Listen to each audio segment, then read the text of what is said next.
Сәлеметсіңдер ме балалар? Бүгін әдебиеттік оқу 17-ші сабақ. Бүгінгі тақырып жақсыдан үйрен.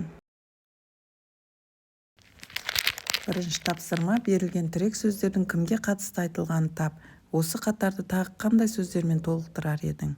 Бұл Ыбырай Алтынсарин, қазақтың аса көрнекті ағартушы педагогі, жазушы, этнограф, фольклоршы, қоғам қайраткері. Екінші тапсырма: мәтінді түсініп оқы. Малды пайдаға жарату. Бір үйші жұмысымен көп мал тауып тұрса да, сонша азбен қанағат етіп аз жұмсап тұрады екен. Бір күні көршісі сұрады: осы сен бай бола тұрып малыңды қай жаққа жібересің? Көзге түсетін еш нәрсең көрінбейді, деді. Үйші айтты: тапқан малымның бір бөлігімен борышымды өтеймін, бір бөлігін өсімге беремін. Көрші: қойшы батыр, сенің борышың бар ма еді? Және өсімге қанша ақша беруші едің, деді. Үйші: қарт әке-шешеме берген ақшаларымды өтеп тұрған борышым деп білемін. Өзімнен туған балаларды оқытуға, асырауға шығарған малымды өсімге берген мал деп білемін. Балалар адам болып біз қартайғанда жақсы асыраса, олардың борышымды өтегені емес пе, деді Ыбырай Алтынсарин.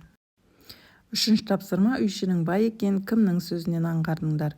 Үйшінің бай екенін көршісінің сөзінен аңғардық. Өйткені көршісі: осы сен бай бола тұрып малыңды қай жаққа жібересің, деді.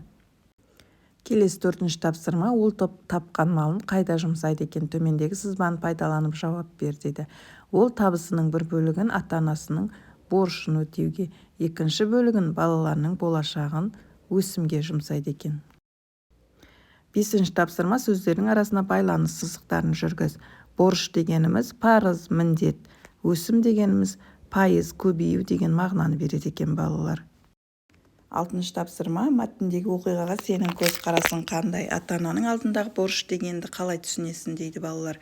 Мәтіндегі оқиғаға көзқарасым үйшінің жасаған ісі ата-анасына деген құрмет пен балаларына деген жауапкершілікті көрсетеді. Ата-ананың алдындағы борыш дегенде олардың денсаулығына, жағдайына көңіл бөлу, оларға қамқор болып жалғыз қалдырмау деп түсінемін.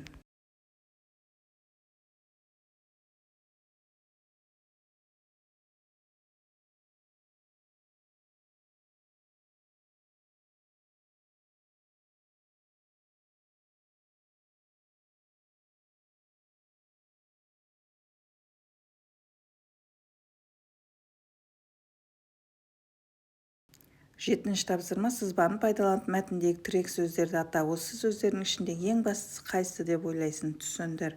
Бұл жерде балалар тірек сөздер өсім, қанағат және борыш екен. Тірек сөздердің ең бастысы борыш деп ойлаймын. Өйткені мәтінде адамның ата-анасы және бала алдындағы борышы, жауапкершілігі, оларға құрметпен қарау туралы айтылған. Балалар, сабақ аяқталды. Келесі сабақта кездескенше сау болыңдар. Каналға тіркеліп лайк басуды ұмытпаңдар.